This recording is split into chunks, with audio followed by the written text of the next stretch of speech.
ആലപ്പുഴ ചേർത്തലയിൽ മനുഷ്യന്റേത് എന്ന് സംശയിക്കുന്ന ശരീരാവശിഷ്ടം കണ്ടെത്തിയിരിക്കുന്നു. കോട്ടയം ക്രൈംബ്രാഞ്ച് സ്ഥലത്ത് പരിശോധന നടത്തുകയാണ്. കുഴിച്ചിട്ട നിലയിൽ സ്വകാര്യ വ്യക്തിയുടെ വീട്ടുവളപ്പിലാണ്, പുരയിടത്തിലാണ് ഇത് കണ്ടെത്തിയതെന്നാണ് അശ്വിൻ പലാഴി ആലപ്പുഴയിൽ നിന്നും റിപ്പോർട്ട് ചെയ്യുന്നത്.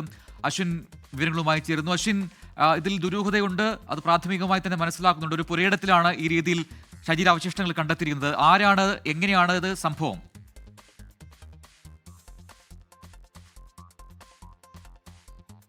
എസ് അശ്വിൻ പാലാഴി അല്പസമയത്തിനകം ഇതുമായി ബന്ധപ്പെട്ട വിവരങ്ങൾ നൽകും. കോട്ടയത്ത് ആലപ്പുഴ ചേർത്തലയിലാണ് മനുഷ്യന്റെ എന്ന് സംശയിക്കുന്ന ശരീരാവശിഷ്ടം കണ്ടെത്തിയിരിക്കുന്നത്. കോട്ടയം ക്രൈംബ്രാഞ്ച് ആ സ്ഥലത്ത് ഇപ്പോൾ പരിശോധന നടത്തിക്കൊണ്ടിരിക്കുകയാണ്. കൂടുതൽ വിവരങ്ങൾ അറിവായി വരുന്നേയുള്ളൂ. പള്ളിപ്പുറം സ്വദേശി സെബാസ്റ്റ്യന്റെ വീട്ടുവളപ്പിൽ, അവിടെ പുരയിടത്തിലാണ് ദുരൂഹ സാഹചര്യത്തിൽ ഈ ശരീരാവശിഷ്ടം കണ്ടെത്തിയതെന്നാണ് അശ്വിൻ പാലാഴി റിപ്പോർട്ട് ചെയ്യുന്നത്.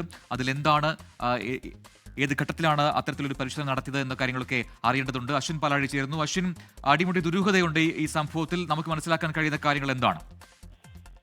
പ്രജിൻ, വലിയ ദുരൂഹതകളാണ് നിലവിൽ ഈ സംഭവത്തിന് പിന്നിൽ ഇപ്പോഴും ഉള്ളത്. അത് ആരുടെ ശരീരാവശിഷ്ടം എന്നുള്ള കാര്യത്തിൽ ഇപ്പോഴും ഒരു സംശയം തുടരുകയാണ്. പോലീസിന് ലഭിച്ച ഒരു രഹസ്യ വിവരത്തിന്റെ അടിസ്ഥാനത്തിലാണ് കോട്ടയത്ത് നിന്നുള്ള ക്രൈംബ്രാഞ്ച് വിഭാഗം ഇന്ന് പള്ളിപ്പുറത്തെത്തുകയും, ചേർത്തലയ്ക്ക് സമീപമുള്ള പള്ളിപ്പുറത്തെത്തുകയും അവിടെ അയാൾ പറഞ്ഞ സ്ഥലത്ത് കുഴിച്ചു നോക്കുകയും ചെയ്തത്. പകുതിയോളം കുഴിച്ചപ്പോൾ തന്നെ മനുഷ്യന്റേതെന്ന് സംശയിക്കുന്ന എല്ലുകൾ കണ്ടെത്തി, തലയോട്ടിയടക്കം കണ്ടെത്തിയ സാഹചര്യത്തിൽ ഏകദേശം ഇത് മനുഷ്യ ശരീരത്തിന്റെ അവശിഷ്ടങ്ങളാണ്.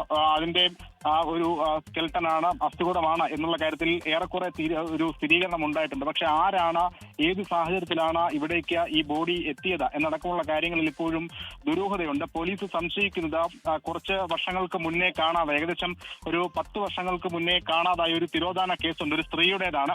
ആ കേസുമായി ബന്ധപ്പെട്ടാണ് പോലീസിന് മൊഴി ലഭിച്ചതും. അതുകൊണ്ട് തന്നെ ആ സ്ത്രീയുടെ ശരീരാവശിഷ്ടങ്ങളാണോ എന്നുള്ള ഒരു സംശയം പോലീസുണ്ട്. പക്ഷെ അത് സ്ഥിരീകരിക്കാറായിട്ടില്ല. പോലീസ് അതുമായി ബന്ധപ്പെട്ട പരിശോധനകൾ ഈ വിവരം നൽകിയ ആളെ വിശദമായി ചോദ്യം ചെയ്യുകയും ചെയ്യുന്നുണ്ട്. ഒപ്പം ഈ തിരോധാന കേസുമായി ബന്ധപ്പെട്ട് പോലീസിന്റെ ക്ലോസ് നിരീക്ഷണത്തിൽ ഉണ്ടായിരുന്ന ചില ആളുകളുണ്ട്, അവരെ കൂടി പോലീസ് ചോദ്യം ചെയ്യുന്നുണ്ട്. ഈ കേസ് അന്ന് രജിസ്റ്റർ ചെയ്തത് ഏറ്റുമാനൂർ പോലീസ് സ്റ്റേഷനിലാണ്, കോട്ടയം ഏറ്റുമാനൂർ പോലീസ് സ്റ്റേഷനിലാണ്. അതിന് പിന്നാലെയാണ് ഈ രഹസ്യ വിവരം അത് കോട്ടയം ക്രൈംബ്രാഞ്ച് SP ലഭിക്കുന്നത്. പിന്നീട് താഴേക്കുള്ള പോലീസുകാരെ വിവരം അറിയിക്കുകയും അടിയന്തരമായി തന്നെ ഈ ഒരു പരിശോധനയിലേക്ക് പോവുകയുമായിരുന്നു. ഈ ചേർത്തല പള്ളിപ്പുറം സ്വദേശി സെബാസ് എന്ന് പറയുന്ന വ്യക്തിയുടെ പുരയിടത്തിലാണ്, അദ്ദേഹത്തിന്റെ വീട്ടുവളപ്പിലുള്ള ഒരു സ്ഥലമാണ്.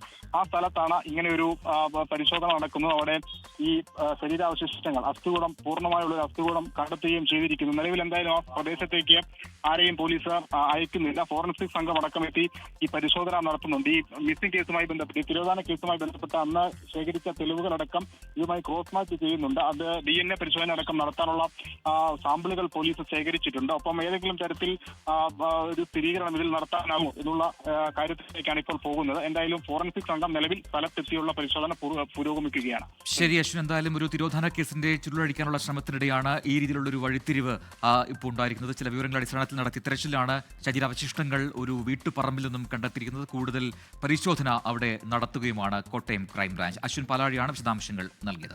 ലോകത്തെവിടെയായാലും ഏത് സമയത്തും 24 വാർത്തകളും ഓഗ്മെന്റഡ് റിയാലിറ്റി പാക്കേജുകളും എക്സ്പ്ലെയിനറുകളും വിശദമായി കാണാൻ ഞങ്ങളുടെ YouTube ചാനൽ നിങ്ങൾക്ക് സബ്സ്ക്രൈബ് ചെയ്യാം.